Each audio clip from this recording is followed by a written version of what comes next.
নমস্কার বন্ধুরা, আমার এই কিচেনে সবাইকে স্বাগত জানিয়ে আমি আবারও একটি নতুন রেসিপি নিয়ে এসেছি। আজকে বানাবো আমি ছানার পটল।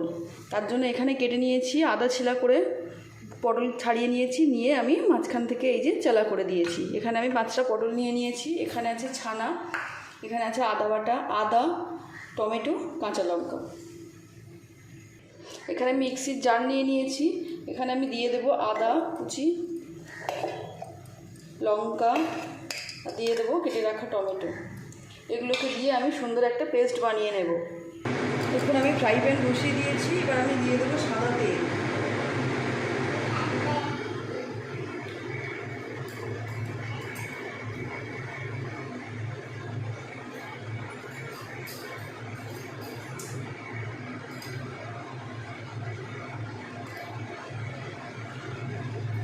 তেল আমার গরম হয়ে গেছে, আমি এবার এই পটলগুলো ভেজে নেব।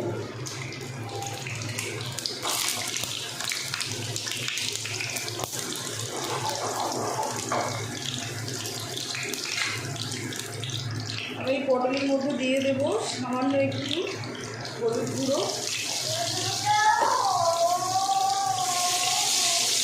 এইভাবে ভালো করে আমি লাল লাল করে পটলগুলোকে ভেজে তুলে নেব।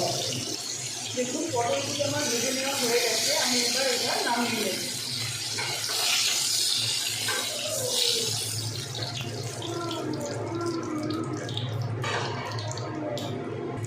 এবার এই তেলের মধ্যে দিয়ে দেবো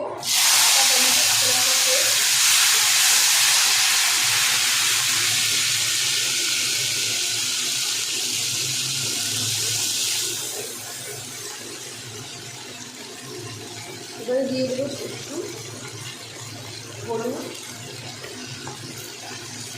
দিয়ে দেবো জিরের গুঁড়ো, দিয়ে দেবো লঙ্কার গুঁড়ো, আর একটু কালার হওয়ার জন্য দিয়ে দেবো কাশ্মীরি রেড চিলি পাউডার।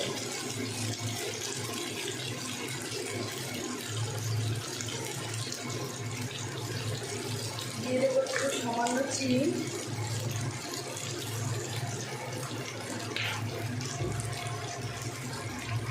আর দেবো একটু স্বাদ মতো লবণ। এখন আমি এই সবটা উপকরণ ভালো করে একটু কষিয়ে নেব। মশলাগুলো ভালো করে কষিয়ে নেওয়া হয়ে গেছে।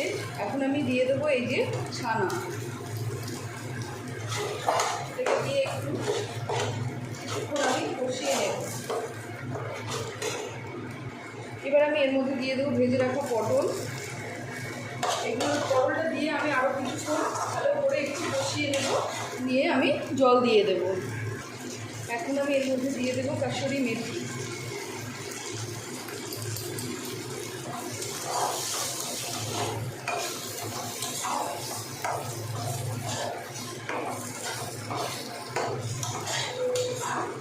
এবারে দিয়ে দেবো জল। এই জলটা দিয়ে আমি 2-3 মিনিটের মতো একটু চাপা দিয়ে রেখে দেবো। দেখুন পটল আমার ভালোভাবে সিদ্ধ হয়ে গেছে। এখন আমি এটা নামিয়ে নেব। দেখুন পটলের এই রেসিপিটি একদম আমার তৈরি হয়ে গেছে। এটা ভাত, রুটি, পরোটা যেটাতেই দেবেন সেটাতেই খুব ভালো লাগবে। আপনারা প্লিজ বাড়িতে একবার ট্রাই করে দেখবেন।